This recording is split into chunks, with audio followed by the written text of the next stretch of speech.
아, 오늘 말씀의 제목은 이웃 되기입니다. 여러분, 하나님께서 성서를 통해 지켜야 할 많은 계명과 또 삶의 가르침을 우리에게 주셨습니다. 그 중에서 가장 큰 계명이 무엇일까요?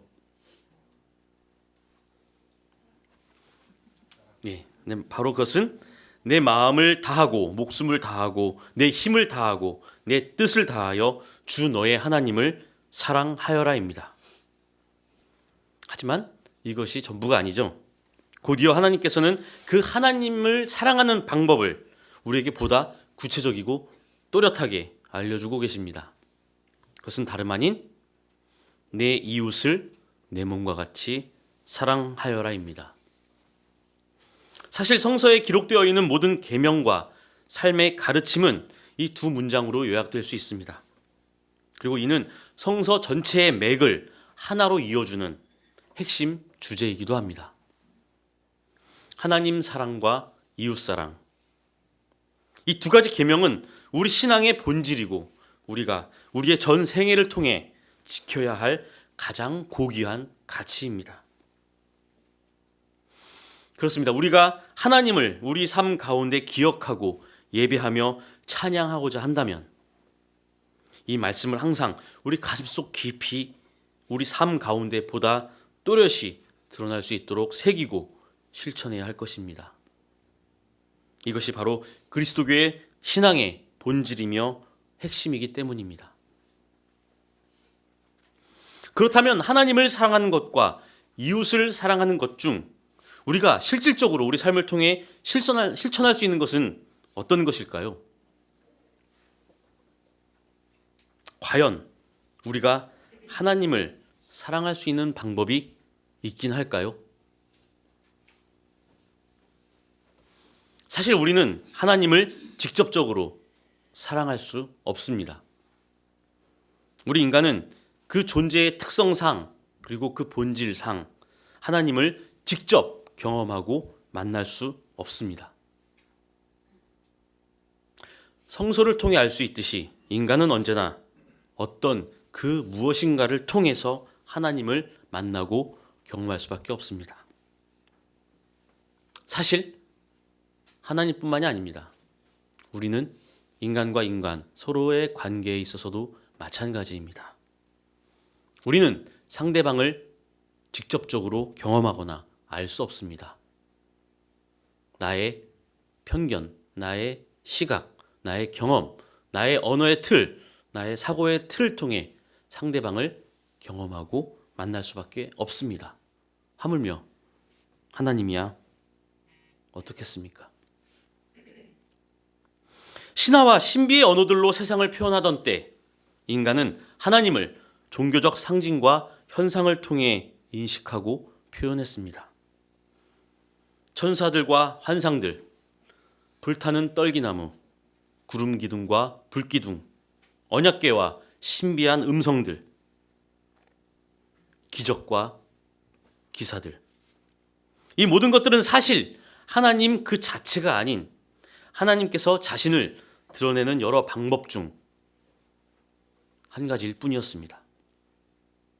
그 이후 우리 인간은 비로소 인간으로 오신 그분, 갈릴리의 한 청년인 예수를 통해 하나님을 경험하고 만날 수 있었습니다.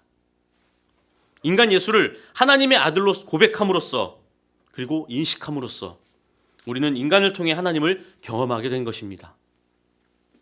하나님께서는 인간의 언어와 이성 그리고 그것을 통해 경험하고 그 의미를 알 수 있는 역사를 통해 비로소 우리에게 자신을 드러내고 계십니다. 신비와 종교적 상징의 시대, 이성과 과학의 시대, 사실 그 두 시대 모두 우리는 같은 하나님을 각각 다른 이해의 틀과 언어적 표현으로 이해하고 있는 것일 뿐입니다. 그렇기 때문에 우리는 결국 우리의 이웃을 통해 하나님을 경험하게 되고 그 이웃을 사랑함으로써 결국 하나님을 사랑할 수 있는 것입니다.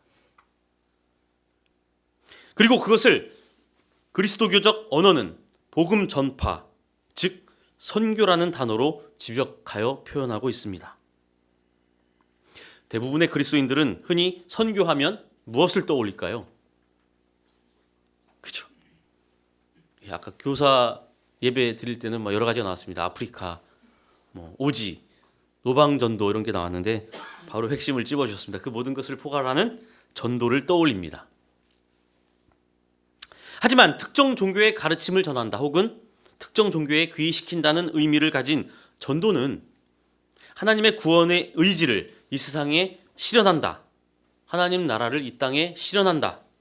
구원의 기쁜 소식을 모든 사람들에게 전한다라고 하는 의미의 선교의 개념보다는 훨씬 더 협소한 의미를 가진 단어라고 할 수 있습니다. 그리고 사실 예수님께서 보여주신 삶은 전도자의 삶이라기보다는 엄밀히 말해 선교자의 삶의 모습을 보여주셨습니다. 예수님의 모든 말씀과 행위는 그리스도교를 전파하거나 혹은 예수 자신을 그리스도로 알리기 위한 것이 아니었습니다. 그는 오히려 이 땅에 하나님 나라의 도래를 선포하고 그 실질적인 의미를 사람들 가운데 실현하고자 한 것일 뿐입니다. 뿐만 아니라 하나님의 뜻에서 벗어나 왜곡된 삶을 살고 있는 이들로 하여금 다시 하나님 뜻 안에서 살아가도록 그들을 부르시기 위해서 오신 것입니다. 예수께서는 세상 모두가 하나님의 자녀로서 그리고 하나님 나라의 백성으로서 살아가도록 돕기 위해 우리에게 오신 것입니다. 그리고 이러한 예수의 삶의 모습이 바로 선교의 참 의미를 드러내주고 있습니다. 이러한 선교의 사명은 예수를 그리스도로 고백하는 우리 모두의 지상 과제입니다. 우리가 만난 우리의 삶과 우리의 경험을 통해 만난 그 예수의 삶을 따라 사는 것, 그리고 이를 통해 그 예수 그리스도를 전하는 것, 또한 그것과 함께 이 땅에 실현된 하나님의 통치를 확장시키는 것, 더 나아가 이 땅과 우리 가운데 하나님의 나라가 완전히 성취되도록 돕고 협력하는 것이 바로 우리 그리스도 교회와 그리스도인들의 사명입니다. 따라서 선교는 단순한 전도가 아닙니다. 그것은 바로 내가 먼저 다가가 그 누군가의 이웃이 되는 것, 즉 먼저 선 교제할 교, 먼저 다가가 사귐입니다. 물론 이 선교에 대한 새로운 해석은 제가 만든 것은 아닙니다. 아마 이따 취임식 때도 참석할 수도 있는데요. 제 동료 그 선교학 학자, 젊은 학자가 나름대로 선교의 개념을 재해석한 것입니다.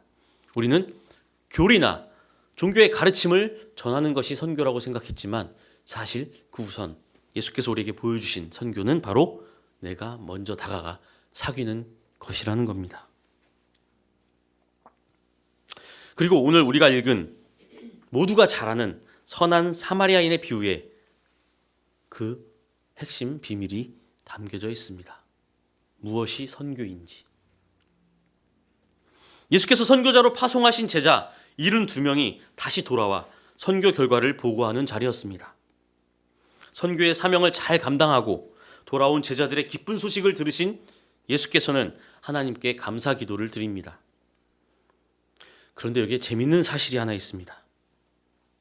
예수께서 제자들에게 내건 선교의 조건이 좀 특이합니다. 현재 우리의 관점에서 볼 때 선교의 조건은 뭘까요? 선교를 하기 위해서는 우리가 무엇을 해야 할까요? 일단 무언가라도 하나 줘야 됩니다. 그죠? 베풀어야 합니다. 휴지라도 줘야 하고 물티슈라도 줘야 하고 붕어빵이라도 줘야 됩니다. 우리가 처음 그리스도교를 받아들일 때도 마찬가지였습니다. 해외 선교사들이 우리 땅에 병원을 세우고 학교를 세워서 전도를 했습니다. 우리가 해외 선교 갈 때, 오지 선교를 갈 때, 국내 선교를 할 때 마찬가지입니다. 무언가를 주어야 하는 것으로 생각합니다. 하지만 예수께서는 베풀지 말라고 말씀하십니다. 베풀지 말고 오히려 가서 신세를 져라 하고 말씀하십니다.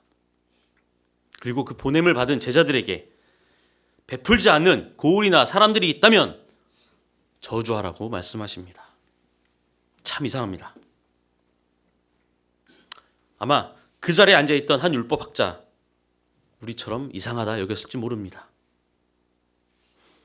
그는 이상하다 여기고 곧 예수에게 질문을 통해 시험하기에 이릅니다. 선생님, 무엇을 해야 영생을 얻을 수 있겠습니까? 사실 그는 다른 율법학자들과 달리 예수를 적대시하지 않았고 오히려 따르던 사람이었습니다. 그런데 예수의 가르침이 자신의 생각과 다르자 예수님을 시험해보자 한 것입니다.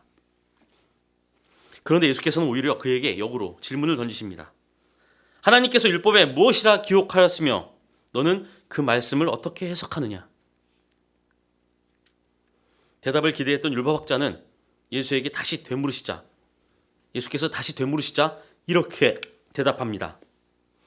내 마음을 다하고 내 목숨을 다하고 내 힘을 다하고 내 뜻을 다하여 주 너의 하나님을 사랑하여라 하였고 또 내 이웃을 내 몸과 같이 사랑하여라 하였습니다.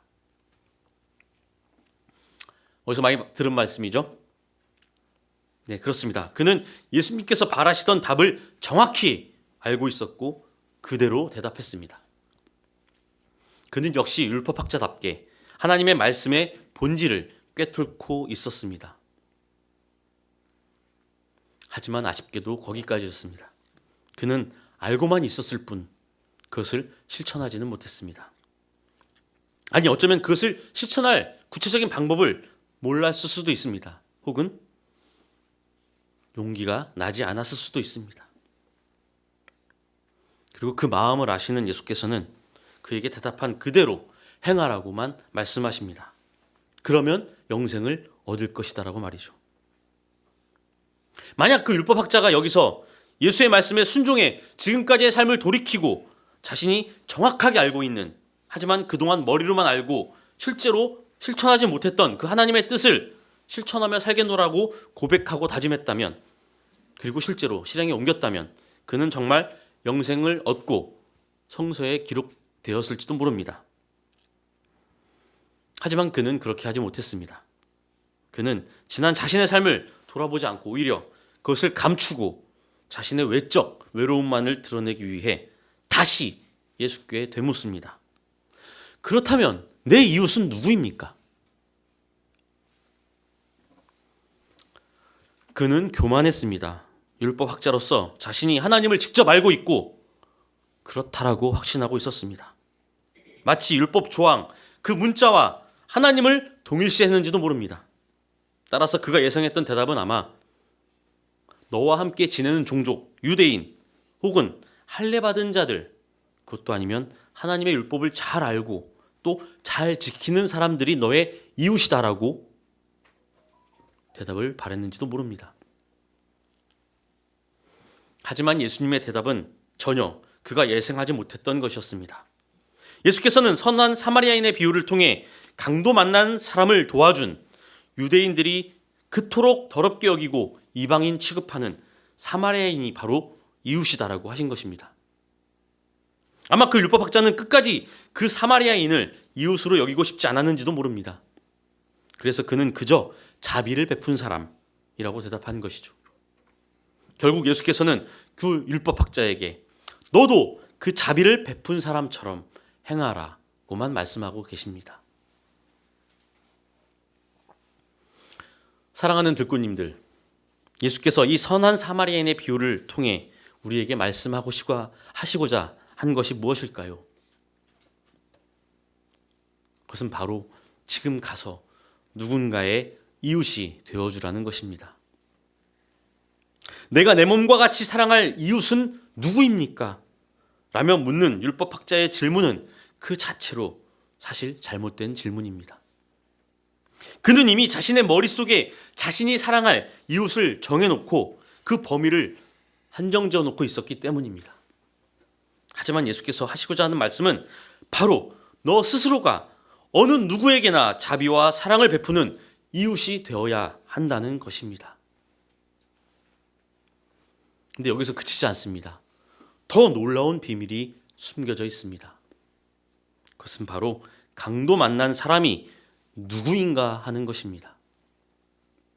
서두에 말씀드렸듯이 예수께서는 자신의 제자들에게 선교의 방법을 알려주셨습니다.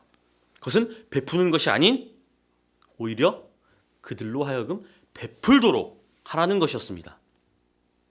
그렇습니다. 사마리아인으로 하여금 이웃이 되게 한 선교자는 바로 강도 만난 사람이었습니다.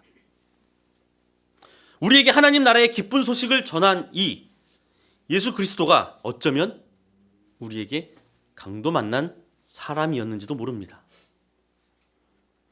너희 가운데 가장 보잘것없는 이에게 한 것이 곧 나에게 한 것이다. 이 말씀의 구체적인 의미가 바로 오늘 이 비유를 통해 우리에게 드러나고 있습니다. 누군가로 하여금 다른 누군가에게 이웃이 되도록 하는 것, 바로 이것이 선교이며 그 선교의 공동체로서 교회의 본질입니다. 하나님의 말씀을 전한다고 하는 수많은 목사와 교회들, 그리고 수많은 교인들, 그들은 누군가의 이웃이 되기보다는 누군가를 정죄하고 재단하고 평가하기 위한 스스로가 기준이 되기만을 원했는지도 모릅니다. 그저 나의 외적 의로움을 드러내기 위해 누군가에게 자비를 베풀긴 하지만 그것은 진정한 의미의 이웃 되기가 아니었습니다. 우리가 전하고 실천해야 할 그 삶은 그 누군가에게 나의 이웃이 되어줄 수 있도록 하는 것입니다. 나를 여는 것입니다. 우리를 열어 제끼는 것입니다. 예수께서 우리와 함께 하시며 우리의 믿음을 통해 우리 스스로를 구원할 수 있도록 하신 것처럼 말입니다. 내 믿음이 너를 구원했다. 이러한 예수의 선언은 오늘 우리에게 서로의 이웃이 되어 서로를 구원하라고 하는 의미로 다가옵니다. 언제부턴가 그리스도교, 특별히 개신교는 한국 사회에서 개독교로 불리기 시작합니다. 세상 사람들은 개신교 신자들이 이기적이고 폐쇄적이며 배타적이다라고 평가합니다. 더 이상 이 세상에서 교회와 교인들은 자비와 사랑의 상징이 되지 못합니다. 정직과 정의의 상징이 되지 못합니다. 참으로 안타까운 현실이죠. 우리는 스스로 거룩하다 하여 나와 너, 우리와 그들을 구분하고 세상과 구별되기를 좋아합니다. 하지만 우리 스스로는 결코 우리 자신을 거룩하다 할 수 없습니다. 우리를 거룩하게 하는 것은 바로 하나님으로부터 혹은 타자, 즉 우리의 이웃으로부터 들어야 하는 평가입니다. 하나님께서는 우리의 이웃을 통해 우리와 만나고 계시고 우리와 함께하고 계시기 때문입니다. 거룩하다는 것은 세상과 혹은 타자와의 분리를 의미하는 것이 아닙니다. 그것은 오히려 세상 속에 살면서 세상을 거룩하게 변화시키는 것을 의미합니다. 우리는 그리스도의 교회로서 세상의 빛과 소금 그리고 누룩의 역할을 감당해야 합니다. 하나님에게로부터 받은 은혜와 사랑을 통해 서로에게 그리고 세상에 똑같은 사랑을 전해야 하는 그러한 존재입니다. 그리고 그러기 위해 우리는 먼저 서로의 이웃이 되어야 합니다. 교회 안 우리 서로의 이웃이 되어주고 교회 밖 타자들의 이웃이 되어야 합니다. 이 땅에 고통받고 소외당하고 억울한 모든 이들의 이웃이 되어야 합니다. 서로가 서로의 이웃이 되는 그 통로를 우리가 다시 이어야 합니다. 서로가 서로를 그리스도의 사랑과 그에 대한 믿음 안에서 구원하도록 돕는 친구가 되어야 합니다. 이제 서로가 서로에게 먼저 친구가 되어주는 진정한 선교가 우리 들꽃 향림 공동체 새롭게 시작하는 우리 가운데 실현되도록 성령님께서 우리를 도우실 것입니다. 다 함께 말씀을 기억하며 잠시 침묵하겠습니다.